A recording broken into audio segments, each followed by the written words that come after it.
Magnus T വിയുടെ പ്രിയ പ്രേക്ഷകർക്ക് ഗാനവരദാനത്തിൻ്റെ ഇന്നത്തെ എപ്പിസോഡിലേക്ക് സ്നേഹപൂർവ്വം സ്വാഗതം.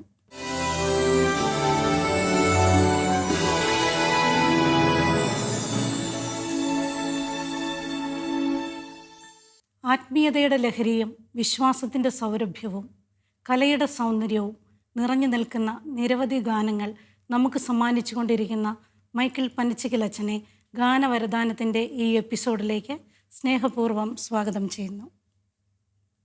ഗാനങ്ങൾക്ക് സഹായിക്കാനായി പഴസാറിനെയും ഈ പ്രോഗ്രാമിലേക്ക് സ്വാഗതം ചെയ്യുന്നു. അച്ഛൻ നമ്മളിന്ന് തിരഞ്ഞെടുത്തിരിക്കുന്ന ഗാനം വിരൽത്തുമ്പിൽ തൂങ്ങി.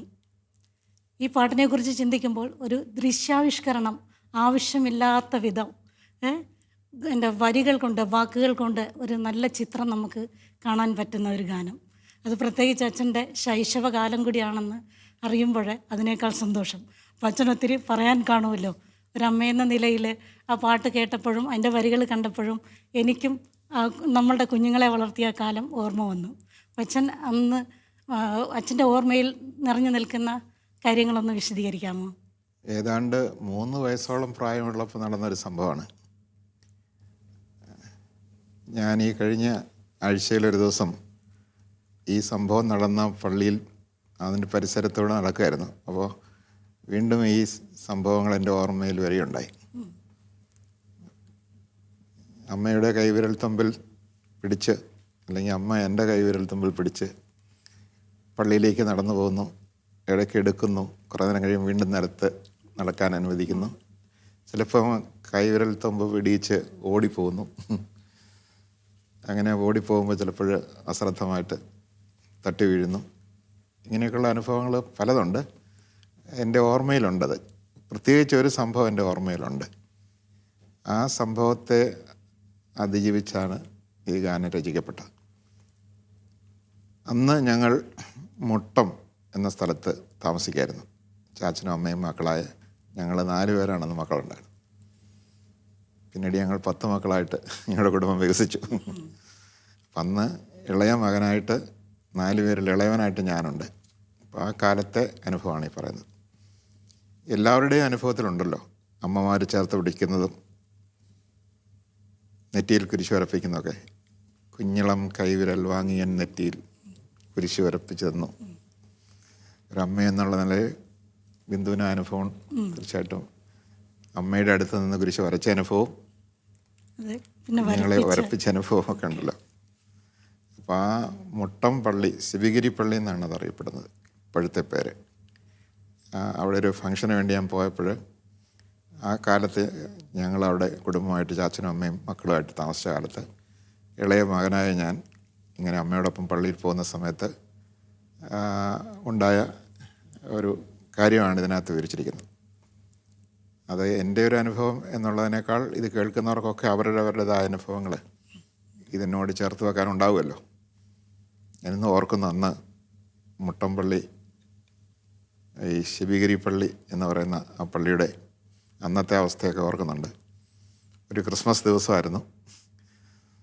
മണ്ണൂക്കുശിമ്പിൽ അച്ഛൻ എന്ന് പറയുന്ന താടിയുള്ള ഒരു അച്ഛനായിരുന്നു അന്നത്തെ വികാരി. ആ അച്ഛനെയൊക്കെ ഞാൻ നന്നായിട്ട് ഓർക്കുന്നുണ്ട്. പ്രത്യേകിച്ച് അന്ന് ഒരുപാട് അലങ്കാരങ്ങളൊക്കെ ഉണ്ടായിരുന്നു. അങ്ങനെ അവസാനം ഞാൻ ഈ പാട്ടിനകത്ത് ചേർത്തിട്ടില്ലെങ്കിലും ചരിത്രം പറയട്ടെ, ഞാൻ അന്ന് പങ്കെടുത്ത ആ ദിവസം പുൽക്കൂടിന് തീ പിടിക്കുകയുണ്ടായി. അങ്ങനെയൊക്കെയുള്ള സംഭവങ്ങളൊക്കെ അന്നുണ്ടായത് ഇപ്പോൾ ഓർക്കുന്നുണ്ട്. ഗാനത്തിൽ അതൊന്നും ഇല്ലെങ്കിലും എൻ്റെ ചരിത്ര സ്മരണയിൽ നിന്ന് അത് പറയുകയാണ്.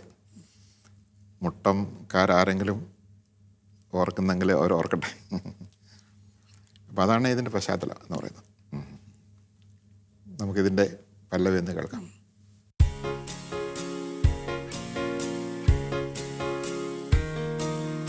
വിരൽത്തുമ്പിൽ തൂങ്ങി അന്നു ഞാനാദ്യം പള്ളിയിൽ പോകുന്ന നേരം,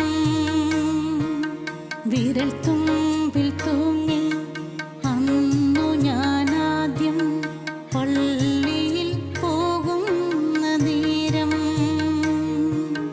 കുഞ്ഞിളം കൈവിരൽ വാങ്ങിയ നെറ്റിയിൽ കുരിശു വരപ്പിച്ചു തന്നു. കുരിശു വരപ്പിച്ചു തന്നു.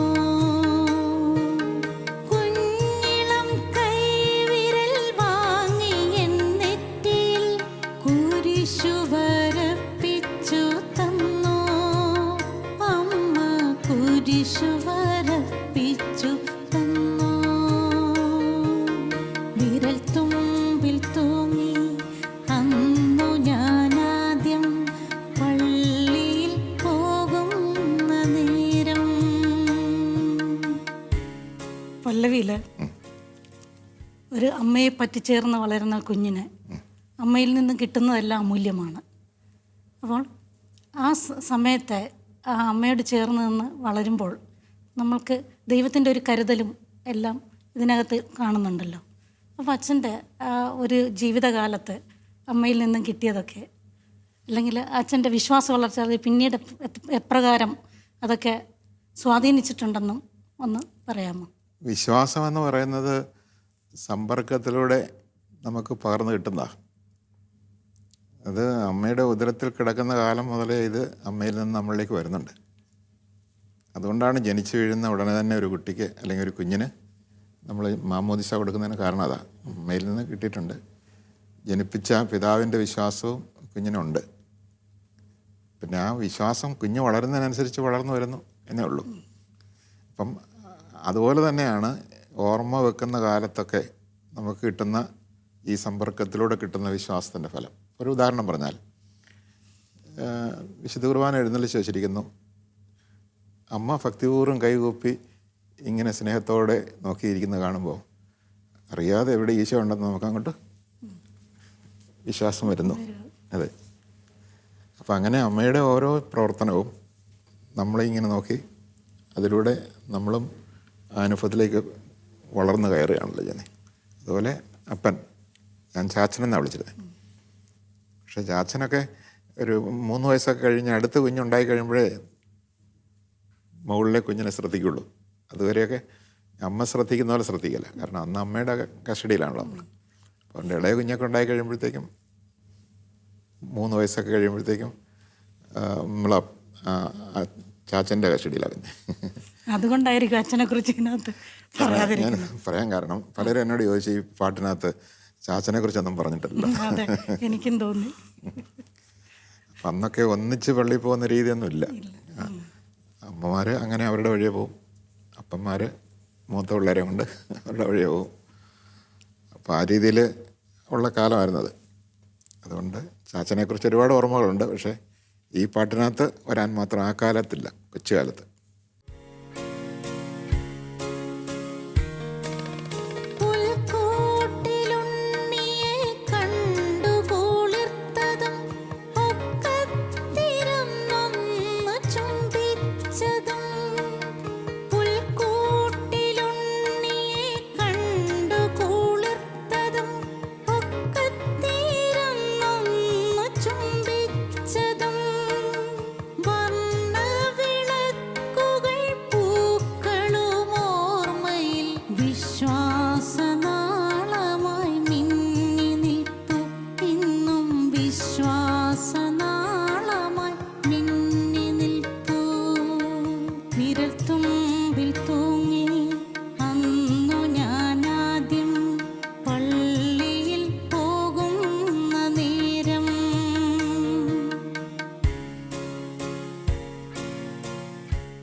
പുൽക്കൂട്ടിൽ ഉണ്ണിയെ കണ്ട് കുളിർത്തതും ഒക്കത്തിരുന്നെന്ന് ചുംബിച്ചതും.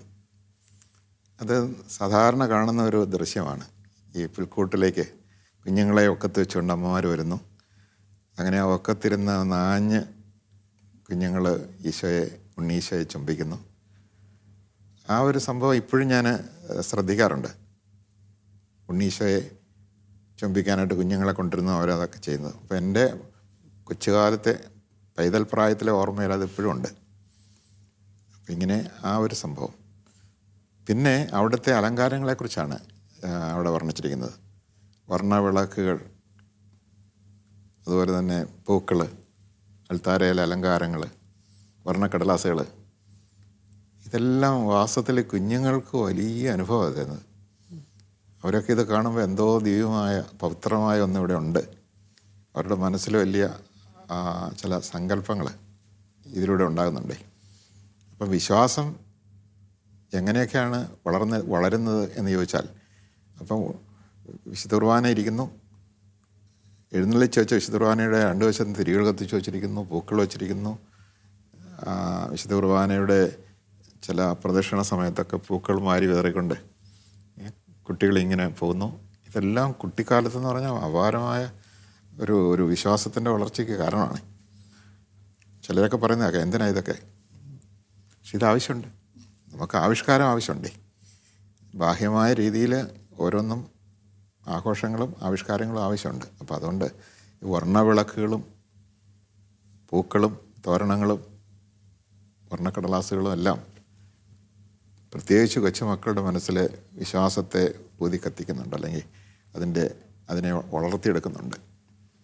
ഇവിടെ ഒരു കാര്യം നമ്മൾ ഓർക്കേണ്ടത്, നമ്മുടെ വീട് പോലും അലങ്കരിക്കുമ്പോൾ ആ അലങ്കാരങ്ങളൊക്കെ കുട്ടികളെ സ്വാധീനിക്കുന്നുണ്ട്.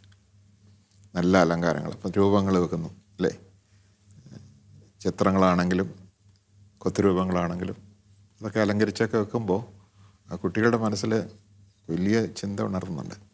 ഞാനിപ്പോഴും ഓർക്കുന്നൊരു കാര്യമുണ്ട്, ഞാൻ എവിടെയോ പറഞ്ഞിട്ടുണ്ടെന്ന് എൻ്റെ ഓർമ്മ. ഒരു ദിവസം എൻ്റെ ചാച്ചൻ എവിടെയോ ദൂരെ ഒരു പെരുന്നാൾ, പ്രസിദ്ധമായ ഒരു പെരുന്നാൾ കൂടിയിട്ട് തിരിച്ചു വരുമ്പോൾ ഒരു പൊതി കൊണ്ടുവന്നു. അത് ഒരു ഫ്രെയിമിട്ട ഒരു രൂപമായിരുന്നു. അപ്പോൾ അത് കാണാൻ വേണ്ടി ഇങ്ങനെ താല്പര്യപൂർവ്വം ഇത് പൊതി കഴിക്കണമല്ലോ, കടലാസ് ചുറ്റും പൊതിഞ്ഞ് വെച്ചിരിക്കുക. എന്താ ഈ ചാക്കുനൂലൊക്കെ ഇട്ട് കെട്ടി കൊണ്ടുവന്നിരിക്കുക. അപ്പോൾ അത് അഴിക്കാൻ വേണ്ടി ചാച്ചൻ അഴിക്കാൻ തുടങ്ങുമ്പോൾ ഞാൻ കാത്തിരിക്കുക. അപ്പോൾ ഞാൻ എൻ്റെ കൂടെ പിള്ളേരുണ്ട്. അപ്പോൾ ചാച്ചനെന്ന് പറയാണ്, എൻ്റെ മകൻ്റെ പേരുകാരനായ മാലാഹയുടെ ചിത്രമായത്. മിഖായൽ മാലാഹ ചേത്താനെ ചവിട്ടിത്താത്തി ചേത്താൻ്റെ മേൽ വിജയം വരിക്കുന്ന ഒരു ചിത്രമാണത്. അപ്പോൾ ആ ചിത്രം ഞാൻ സെമിനാരിൽ പോകുന്ന കാലം വരെ എൻ്റെ വീട്ടിൽ കാണത്തക്ക രീതിയിൽ ഫ്രെയിം ചെയ്ത് വെച്ചിട്ടുണ്ടായിരുന്നു. അപ്പോൾ ആ കുട്ടിക്കാലത്ത് കൊണ്ടുപോയി വെച്ചത്. അപ്പോൾ അത് നോക്കിയിട്ട് എൻ്റെ പേരുകാരനായ മാലാഹ നിസ്സാരക്കാരനൊന്നുമല്ല, അപ്പം ഏത് ചെകുത്താനെയും ഇടിച്ച് താഴെയിടുന്നവനാണ്. അപ്പോൾ ആ അദ്ദേഹത്തിൻ്റെ പേരാണ് എനിക്കുള്ളത്. അതൊക്കെ വല്ലാതെ എന്നെ സ്വാധീനിച്ചിട്ടുണ്ട്. തിന്മയ്ക്കെതിരായിട്ടുള്ള പോരാട്ടത്തിൽ നമ്മളെ സഹായിക്കാൻ മാലാഹമാരുണ്ടെന്നും ഒക്കെയുള്ള കാര്യം. ഒരു ചിത്രമാണെങ്കിൽ പോലും ആ കുട്ടിക്കാലത്ത് അതൊക്കെ കുട്ടികളെ സ്വാധീനിക്കുന്നുണ്ടെന്നുള്ള എൻ്റെ അനുഭവം കൊണ്ട് ഞാൻ പറയണം. കാരണം നമ്മുടെയൊക്കെ വീടുകളിൽ ഇങ്ങനെയൊക്കെയുള്ള ചിത്രങ്ങളും അതുപോലെയൊക്കെയുള്ള വിശുദ്ധരുടെ പ്രതിരൂപങ്ങളൊക്കെ ഗുണം ചെയ്യും. മാതാവിൻ്റെയൊക്കെ കുട്ടികളിൽ വിശുദ്ധി വളർത്താൻ അതൊക്കെ, വിശ്വാസം വളർത്താൻ അതൊക്കെ ഗുണം ചെയ്യും, ഉപയോഗപ്പെടാം. അത് നമ്മൾ ഓർക്കണം. ഈ പറഞ്ഞ അനുഭവങ്ങൾ ഒരമ്മ എന്നുള്ള രീതിയിൽ തോന്നുന്നില്ലേ? പിന്നെ തീർച്ചയായിട്ടും.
ഇതിനകത്ത് പറയുന്നൊരു കാര്യമുണ്ട്.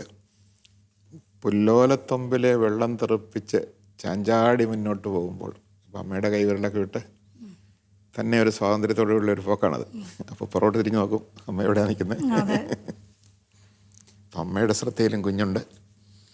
അപ്പം അങ്ങനെ ആ ദൈവത്തിൻ്റെ പരിപാലന അമ്മയിലൂടെ നമ്മൾ അറിയുന്ന ഒരു കാലമാണത്. അപ്പം അങ്ങനെ ഈ പുല്ലിനിടയ്ക്ക് കല്ലൊക്കെ കിടക്കുമല്ലോ, പുല്ല് വളർന്ന് നിൽക്കുമ്പോൾ അതിനിടയ്ക്ക് ഈ രാവിലെയൊക്കെ ഹിമഗണങ്ങളൊക്കെ ഇങ്ങനെ പുല്ലിൻ്റെ തൊമ്പിലൊക്കെ ഉണ്ടായിരിക്കും. അതൊക്കെ തട്ടിത്തെറിപ്പിച്ച് പോകാനായിട്ട് രസം.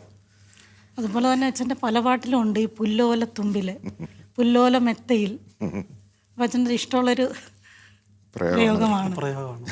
അതെ, മേലെ മാനത്തെ ഈശോ എന്ന പാട്ടിൽ നീ എന്ന് പയ്യൻ്റെ കൂട്ടിൽ പിറന്നത് പുല്ലോല മെത്തയിലായിരുന്നു. കാരണം ഇത് വാക്കുകൾക്ക് ചമത്കാരം ഉണ്ടാവുക. ചില പദങ്ങൾ ഒന്നിച്ചു കൂടുമ്പോഴേ അതിനൊരു പ്രത്യേക സൗന്ദര്യം വരും. രണ്ട് വർണ്ണങ്ങൾ കൂടുമ്പോൾ മൂന്നാമതൊരു വാക്കല്ല ഉണ്ടാകുന്നത്, ഒരു നക്ഷത്രമാണെന്ന് ഒരു ചൊല്ലുണ്ട്. അപ്പം പുല്ലോല എന്ന് പറയുമ്പോൾ ഓല, പുല്ലിൻ്റെ ഓല, പുല്ലോലത്തുമ്പിലെ വെള്ളം, പുല്ലോല മെത്ത. അപ്പം അങ്ങനെയൊക്കെ പറയുമ്പോൾ ആ വാക്കിനൊരു പ്രത്യേക സൗന്ദര്യം ഉണ്ടാകും. അതുകൊണ്ട് ഗാനം എന്ന് പറയുന്നത്, അതുപോലെ തന്നെ കവിതയേക്കാൾ കൂടുതൽ ഗാനങ്ങളാണ്. വളരെ ചമത്കാരമുള്ള, സൗന്ദര്യമുള്ള, ധ്വനിയുള്ള പദങ്ങൾ വേണം നമ്മൾ അതിനായിട്ട് പ്രയോഗിക്കാൻ. അർത്ഥം ഉള്ളതുകൊണ്ട് മാത്രമായില്ല, അർത്ഥത്തെ അതിശയിക്കുന്ന ഒരു ധ്വനി ഉണ്ടാകണം. അപ്പോൾ അങ്ങനെ പുല്ലോല എന്ന് കേൾക്കുമ്പോൾ അറിയാതെ നമ്മുടെ മനസ്സിൽ ഒരു ഉണർവ് അല്ലെങ്കിൽ ഒരു പ്രത്യേക സുഖം തോന്നുന്നില്ലേ. അപ്പോൾ ചില വാക്കുകൾക്ക് ആ ഒരു സൗന്ദര്യമുണ്ട്. അപ്പോൾ സൗന്ദര്യമുള്ള വാക്കുകളെ നമ്മൾ പ്രയോഗിക്കുമ്പോഴാണത് കാവ്യമാകുന്നത്. വാക്യം രസാത്മകം കാവ്യം എന്നല്ലേ പറയുന്നത്. രസം ആത്മാവായിട്ടുള്ള വാക്യങ്ങൾ. അപ്പോൾ രസം തോന്നണം. പുല്ലോലം എന്നൊക്കെ പറയുമ്പോൾ ഒരു രസം തോന്നും. വേണമെങ്കിൽ വേറെ പല പദങ്ങൾ ഉപയോഗിക്കാം നമുക്ക്. പക്ഷേ അങ്ങനെയുള്ള വാക്കുകൾ പ്രയോഗിക്കും. അത് കവിയുടെ തിരിച്ചറിവാണത്. കവിയാണ് അത് തിരിച്ചറിയുന്നത്. അതുപോലെ തന്നെ ആസ്വാദകനും തിരിച്ചറിയുന്ന ആസ്വാദകന് മാത്രമേ ഇത് ആസ്വദിക്കാൻ പറ്റുള്ളൂ. എല്ലാവർക്കും പറ്റിയല്ല. നേരത്തെ എവിടെയോ പറഞ്ഞിട്ടുണ്ട്, പൂമുട്ട എന്ന അർത്ഥം കോരകം എന്ന വാക്കിന് പൂമുട്ടെന്ന അർത്ഥം. പക്ഷേ ഒരു വാക്യത്തിനകത്ത് അല്ലെങ്കിൽ ഒരു പാട്ടിനകത്ത് കോരകമെന്ന് പറഞ്ഞാൽ നമുക്കത് കേൾക്കുമ്പോഴേ എന്തൊരു ഭീകരത ഫീൽ ചെയ്യുന്നു. ഏതൊരു പാട്ടിനകത്ത് ഞാൻ കേട്ടിട്ടുണ്ട്, മാനസ കോരകങ്ങൾ വിരയിക്കും മേതുര കാന്തിയായി എന്നൊക്കെ. എനിക്കറിയത്തില്ല, ഏതോ ഒരു പാട്ടിനകത്ത് മാനസ കോരകങ്ങൾ. അത് ഞാൻ എഴുതിയ ആളെ പറയാൻ വേണ്ടിയല്ല, ഒരു വാക്കുകളൊക്കെ തിരഞ്ഞെടുക്കുമ്പോഴേ അപ്പോഴത് കേൾക്കുന്ന ആൾക്കുണ്ടാകേണ്ട ഒന്നുണ്ടല്ലോ, അതുണ്ടാകണമെങ്കിൽ അതുപോലുള്ള വാക്കുകൾ ഉപയോഗിക്കണം. അപ്പം അതുകൊണ്ട് എല്ലാ പദങ്ങളും എല്ലാ വർണ്ണങ്ങളും ഗാനത്തിന് ചേരുകയില്ല എന്നൊരു കാര്യം കൂടി എൻ്റെ അനുഭവത്തിൽ നിന്ന് ഞാൻ ഗാനരചയിതാക്കളോട് ഇതിലൂടെ പറയാനും കൂടെ ഈ അവസരം ഉപയോഗിക്കാം. അപ്പോൾ പുല്ലോലത്തുമ്പിലെ വെള്ളം തെറിപ്പിച്ച് ചാഞ്ചാടി മുന്നോട്ട് പോകുമ്പോൾ കല്ലോട് കാൽ തട്ടി വീണ് കരഞ്ഞതും നെഞ്ചോട് ചേർത്ത് അമ്മ ചുംബിച്ചതും എന്നൊക്കെ പറയുമ്പോൾ ആ സംഭവത്തെ ഞാൻ ഇന്നത്തെ ഓർമ്മയിൽ ആ രീതിയിൽ ആവിഷ്കരിച്ചു. അപ്പോൾ അമ്മയുടെ വാത്സല്യം, കരുതൽ, ഇതൊക്കെ ദൈവത്തിൻ്റെ കരുതലും വാത്സല്യമൊക്കെ അമ്മയിലൂടെ നമ്മൾ അനുഭവിക്കും, അപ്പനിലൂടെ അനുഭവിക്കുന്നു, സഹോദരങ്ങളുടെ അനുഭവിക്കുന്നു. അതെല്ലാം ദൈവം അവരിലൂടെ നമ്മളെ സ്പർശിക്കുന്നതും സ്നേഹിക്കുന്നതും ആണല്ലോ. അങ്ങനെയാണല്ലോ ദൈവം എല്ലാം പ്ലാൻ ചെയ്തിരിക്കുന്നത്. അങ്ങനെ അതൊക്കെയാണ് ഇതിനകത്ത് വെച്ചിരിക്കുന്നത്. ഏത് കാലഘട്ടത്തിലാണ് ഇത് എഴുതാനായിട്ട് പ്രചോദനം ഉണ്ടായത് അച്ഛൻ്റെ? ഇത് കൃത്യമായിട്ട് എനിക്ക് ഓർമ്മയുണ്ട്.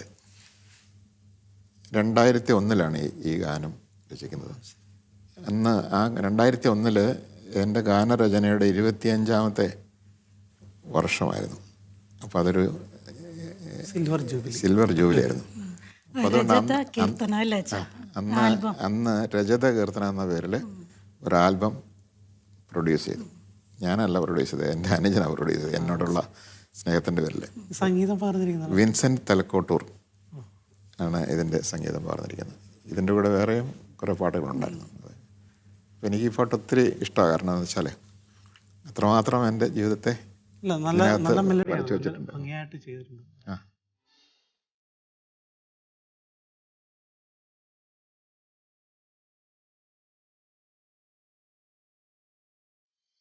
ഇന്ന് നമുക്ക് അച്ഛനിൽ നിന്നും ലഭിച്ച സന്ദേശം വിശ്വാസത്തിൻ്റെ അനായാസമായൊരു കൈമാറ്റം അമ്മയിൽ നിന്നും കുഞ്ഞിലേക്ക് പകരുന്നത് എത്ര മനോഹരമാണ്. അമ്മയുടെ ലാളനയിലെ ദൈവത്തിൻ്റെ കരുതലും സ്നേഹവും എത്ര സമ്പന്നമായ അനുഭവമാണ്. ഈ സന്ദേശം ഞങ്ങൾക്ക് നൽകിയ അച്ഛന് നന്ദി. ഗാനങ്ങൾക്ക് സഹായിച്ച പയസാറിനും നന്ദി. ഗാനവരദാനത്തിൻ്റെ ഇന്നത്തെ എപ്പിസോഡ് ഇവിടെ പൂർണ്ണമാകുന്നു. ആശയസമൃദ്ധമായ മറ്റൊരു ഗാനവുമായി അടുത്ത എപ്പിസോഡിൽ കണ്ടുമുട്ടാം. നന്ദി, നമസ്കാരം.